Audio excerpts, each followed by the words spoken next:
नमस्कार, मी आशिष रमेश जोशी. दादर वेस्टला आपलं शॉप आहे. जोशी आईंचे घरचं जेवण पंचामृत जिव्हाळ्याचं स्वयंपाकघर. आता स्वयंपाकघर म्हटल्यावरती तुम्हाला सांगायची गरजच नाही की सगळं काही घरगुती असणार आहे. घरगुती आणि घरगुती फक्त प्रिझर्वेटिव्ह अजिबात नसतं.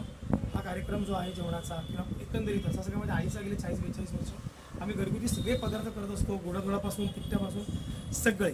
त्याच्यामध्ये प्रायोरिटीवरती तुम्हाला जे आवडेल ते तुम्ही सांगाल ते आम्ही बनवूनही देऊ. त्यामुळे त्याची काही काळजी नाही आहे. पॅरलल सगळ्यात म्हणजे सीझनल सगळ्या गोष्टी आम्ही बनवत असतो. पदार्थांसकट काही पेय.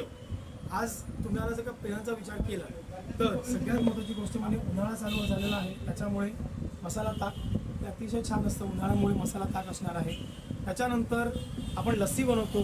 फ्रूट लस्सी आपली असते, मँगो लस्सी. आता आंब्याचा सीझन आहे म्हणून मँगो लस्सी सुरू झालेली आहे, त्यामुळे ती तुम्हाला मिळणार आहे. त्याचबरोबर पियुष हे अतिशय छान असतं. सगळीकडे खूप खूप गोड असतं, पण आपलं एकदा पियुष मी पिऊन बघा, खूप छान असतं पियुष. आता त्याच्या व्यतिरिक्त काही छान पेय असतात. त्याच्यामध्ये आंब्याचं सीझन सुरू झालं, कैरीचं सुरू झालं, मग कैरीचं पन्हं असणार आहे. कैरीचं पन्हं तुम्ही ट्राय कराच. 365 दिवस आपल्याकडे उकाडा असतो, त्यामुळे कोकम सरबत हे असणारच आहे. जेवल्यानंतर खूप मजा आली पाहिजे म्हणून सोलकढी आपण बनवतो. सोलकढी ट्राय करा, अप्रतिम आहे.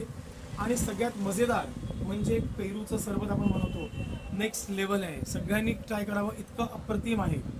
त्याबरोबर आपण करवंदाचं सरबतही बनवतो. तुम्हाला हेही ट्राय करायला हरकत नाही आहे. आणि हे तुम्ही या मुद्दामून दादर वेस्टला माझ्या शॉपमध्ये किंवा तुम्ही मला सांगा, तुमच्याकडे डिलिव्हरी पण केली जाते.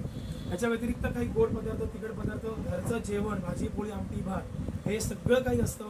कुठल्याही पदार्थांमध्ये रंग नसतो, अजिनोमोटो नाही. आपण काही चायनीज पदार्थही बनवतो. सगळंच म्हणजे आपण जोशी असल्यामुळे ब्राह्मणी पद्धतीचं प्रायोरिटी आहे, पण असे बरेच पदार्थ आपण बनवत असतो, मोठमोठे ऑर्डर घेत असतो. सो तुम्ही नक्की नक्की या. मी वाट बघत आहे. आशिष जोशी, जोशी यांचे पंचामृत या शॉपमध्ये दादर वेस्ट तुमचं स्वागत आहे.